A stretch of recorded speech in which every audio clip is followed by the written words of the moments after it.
And hey guys, welcome back to the channel, back with the Wandering Mariner. It has been a while since I've done a live or a Q&A for Military Sealift Command. So as I'm departing from the Mariner life, I want to get back to you guys because you guys have been awesome with your subscriptions and just all your questions. So I want to kind of go through, answer some questions that you guys have left over the last few months and just kind of get them rattled out and hopefully answer your questions. So let's get to it.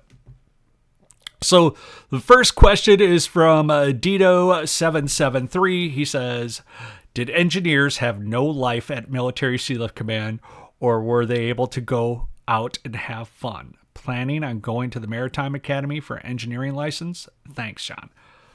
One, thank you for subscribing, but yes, engineers get to go out. But I'm going to tell you, out of all the jobs, engineers work the hardest.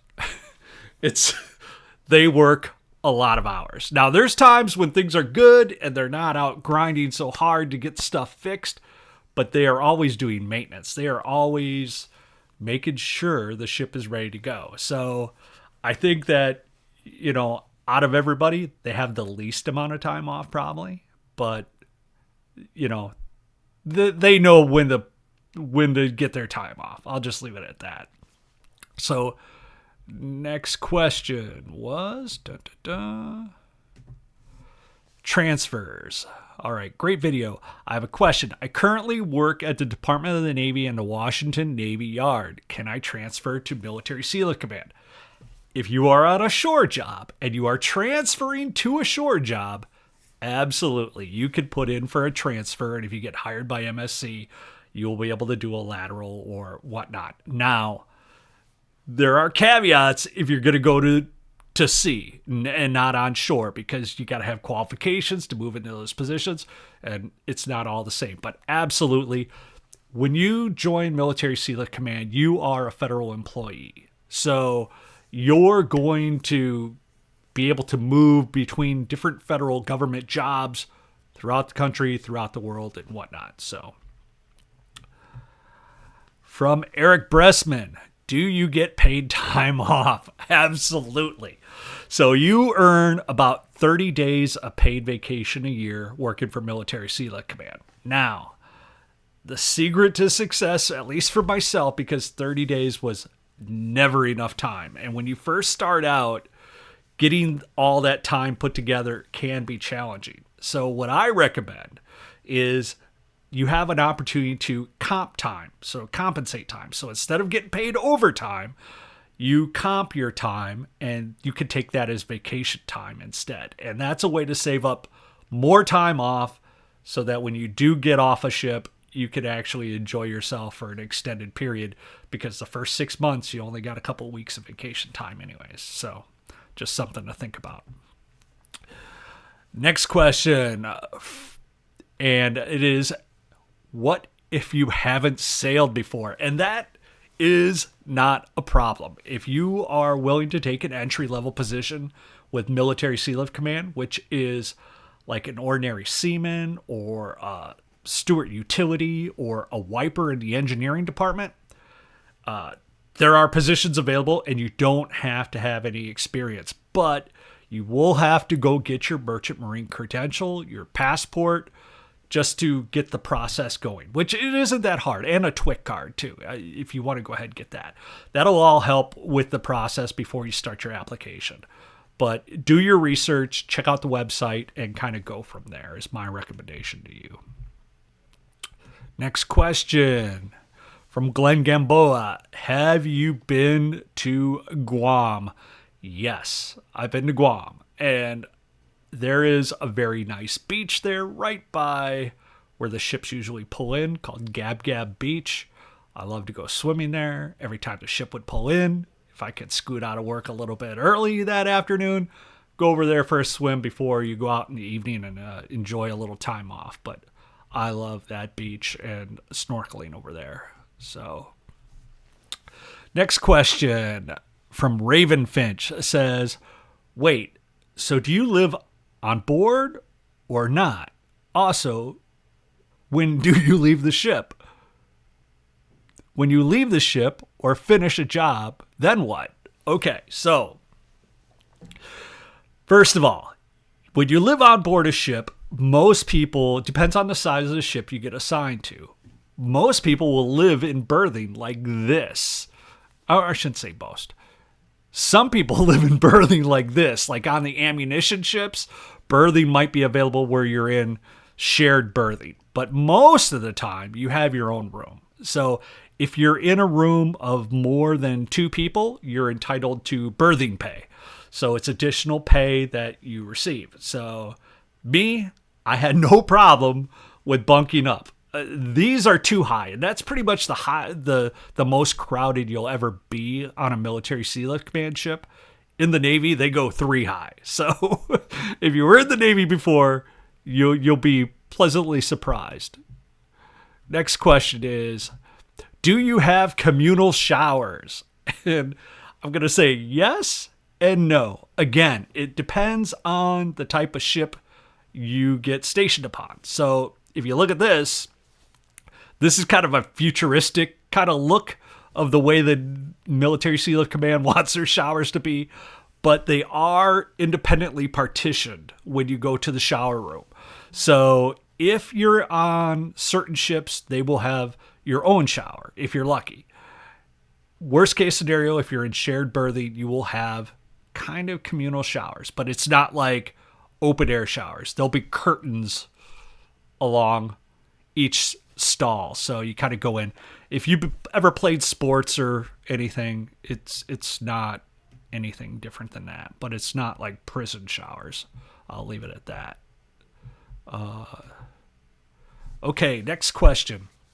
I'm looking to apply MSC. Is there any training? If so, what is it like and how long?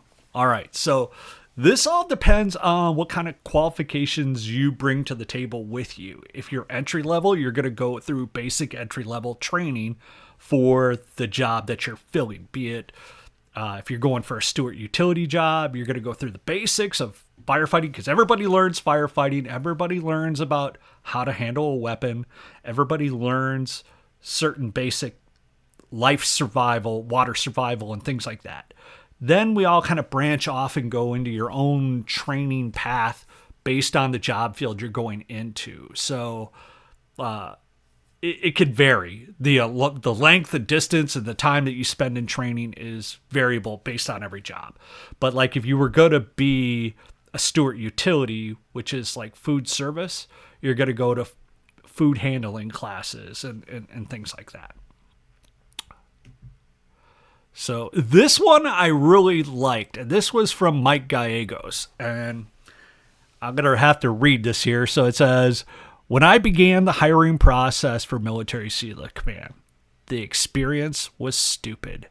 Every week, a new requirement that most employers obtain in a one-time employment application. Personal particulars, enough information for a background check on credit, criminal history, driver's license. Seems like MSC has a department for each and every line item on the application, and these departments are not coordinated. MSC's process is extremely time-consuming and a normally awkward process requiring lots of your time. Filling out forms, getting processed like for an external medical examination procedure, and fingerprinting. It is a government process perfectly attuned to being a waste of time, consuming, shuffling between departments, waiting, and wanting same information for new information that most of any civilian prospective employer has at their fingertips from a 1, maybe 2-page job application. So Mike Gallegos went through the normal routine that when you get with Military Sealift Command, it's a federal job, and you may be involved in handling bombs, bullets, ammunition, weapons. So they need to kind of slow walk some of the aspect of everything to make sure that you meet the criteria to be qualified. And they don't use their own doctors. It is outside sourced. And the reason why they do that is they want to make sure that you are physically qualified, that you can't just slide through the cracks and then later on when you get out on a ship, you start having health issues or things come upon that are more difficult. And honestly, I believe with the process for Military Sealift Command, it was easier to join the Navy than it was to join Military Sealift Command. It was a process for sure. And like you said, you get to certain steps and it seems like, well, what are we doing credit checks again for? And they are double checking because you know what? When everybody applied, and you'll know about this once you go through orientation, they will be pulling people out of orientation and saying, hey, your credit's not right. Hey, this came back on your police check. Hey, let's talk about your drug test. So people think that this is just a big bang boom. This is a job that people's lives could depend on your moral character and fortitude. So yes, they screen people very in depth. And I like that. I think that's needed. So I know it's a pain, but if you want to get into Military Sealift Command, there is a lot of rigmarole to go through for sure, without a doubt. And that leads me to my next one. And this is from Cy B. Runner. Says, I heard from the G Captain Forum, MSC is full of felons and other specific types of people, making it a floating prison. So, there is no felons in Military Sealift Command that I've ever met. At least the known felons. Because if you have felonies, you're not going to qualify for Military Sealift Command. So, it is not filled with felons. Now, I know commercial fishing and whatnot, they don't care. You're catching fish. They don't care who you were, what your history was, all that good stuff. But like I said, you're handling weapons, bombs, working with helicopters, aircraft, ships. Like, this is a big boy club. You're not just, serving up sandwiches every day. So it is important that they screen everybody completely. Now, the floating prison. I cannot tell you that it is not a floating prison if you allow it to be that way for you. Like, you have to be able to entertain yourself. There is no Aloha deck where there's shows going on. There is no jacuzzis or pools. There is no place to kind of get away other than where you sleep.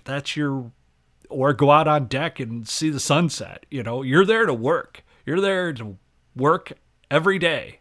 And it's going to be hard work. It's not a game. It's not, Carnival Cruise Lines. It's Military Sealift Command. You're supporting the U.S. military.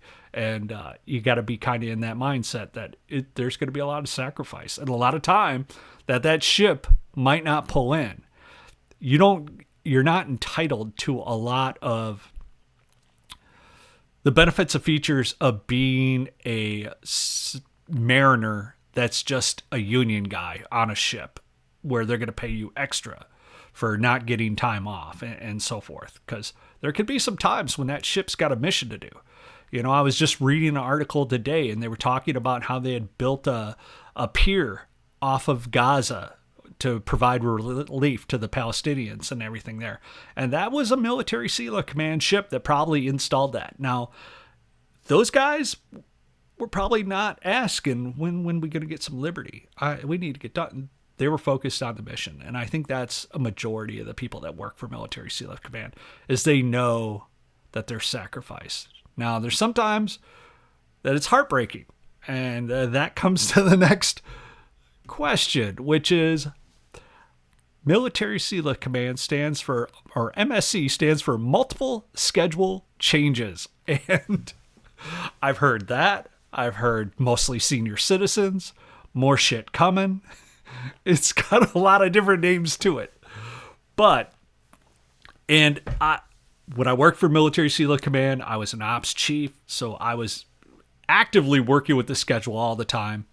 And a lot of times the captain didn't want to see me because he knew if I was walking up, and I was usually holding that schedule in my hand going, hey, Captain, have you seen the schedule today? He'd be like, because we had a port visit scheduled somewhere or some time off scheduled. So it can be difficult at times. That's all I'm saying is there's a lot of changes. You got to be prepared to embrace the suck because there could be a lot of suck with Military Sealift Command. But hopefully, that answers some of your guys' questions. If you have more, you can leave them below, or you could get a hold of Military Sealift Command themselves. The email is there, and it's civilian@sealiftcommand.com. If you're interested, you can contact the 1-877-JOBS-MSC number too. So there are outlets there to get a hold of somebody. I know the recruiters are always actively looking, and I think it's a good move. I think right now with the economy going where it's at, I think that Military Sealift Command is a safe bet because they're going to continue to fund the federal government no matter how bad things get in our society. So hopefully you guys get some value out of this. Make sure you like, subscribe to the channel, and we'll hit you on the next one. Peace.